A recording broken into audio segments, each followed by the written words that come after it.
Hello. So last time I had shown that this is almost like Greek yogurt that I made. It was really thick, and the reason it was thick was because I boiled the milk for a really long time. So of course a lot of water just went away. And then I'm just now showing you how I get to making my yogurt, especially here in the colder climate in Canada. So today I've already boiled this milk. As you can see, there is a little bit of a layer of cream. Again, the problem here in North America is that we do not get raw milk. So everything is pasteurized and homogenized. So the amount of cream you get is really next to nothing, even though this is 3% of a full cream milk. So it's kind of a bummer, but anyways, we work with it. So now I'm just going, now this milk is at room temperature.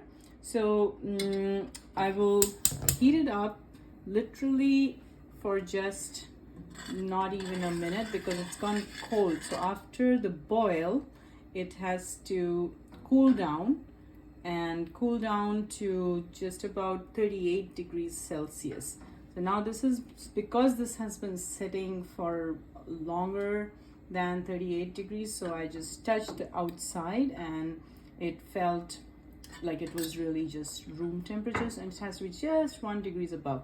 And by just heating it for literally a minute is enough to give it that extra 1 degree of temperature, and just stir it around. So I have not really heated it as long as I did the previous one, so there it is still more watery than that, and so you can choose what you want. If you want more creamier, then you boil the milk longer, and it has to be boiled very low heat and just a little longer time. So I think now I'm good with how much heat it's got, and I'll turn this off, and I can even touch outside. So yeah, it's a little hot. So I've taken about this much yogurt starter from the previous milk, and the more you take, the thicker your yogurt is going to come out.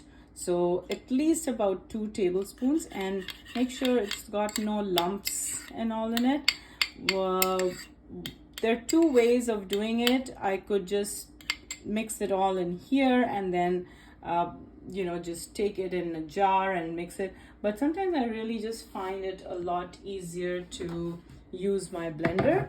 So I'm just gonna put all of this in my blender,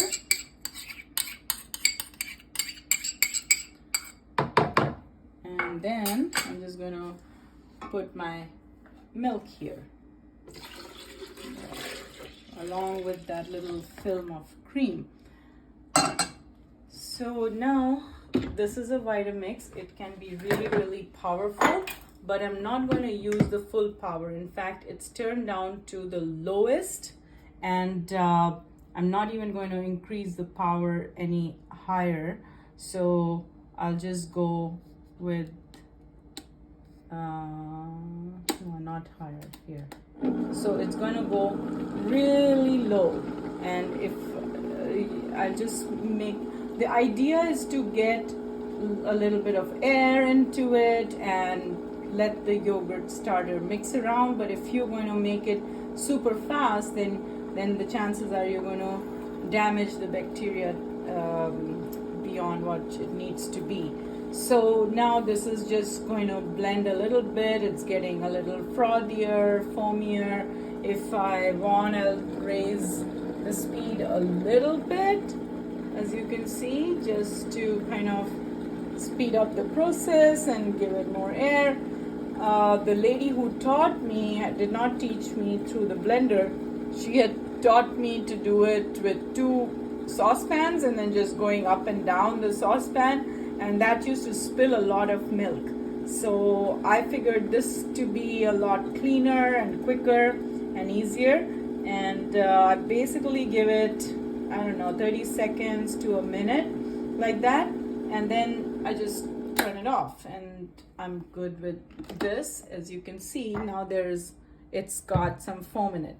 All right, so now I've got my jars ready, and I'm gonna start pouring it in this jar, and I can go a little bit from the little bit. So if you can see, there's still some lumps probably. So to do that, then I'll put it literally right back in there, and just do a little bit of up and down to get rid of that. And probably that lump is like the cream that will never break anyways, so I'm not going to bother too much as long as I've got this little foam thing going. And I think it's looking good, and because of the foam I can go right up to the top. It's going to come down a little bit. Same thing here, and now those lumps did not come. So just see that you don't have any lumps in it, which is the key, because you want all the bacteria to be available. And that's it. And now I will take two lids and cover this with the lid here, with the lid here, and I'll just go to the oven and turn on the oven light, okay? And take out whatever you may have in there. And this just fits right, sitting right close to the light on this side, and this one sitting right under this light.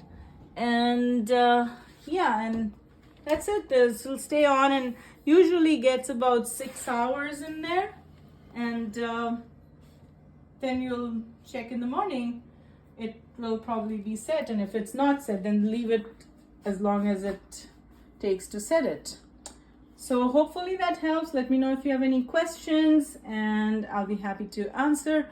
And start making your own yogurt. You'll save a ton of money, and you can use grass-fed organic milk. So thank you so much for watching.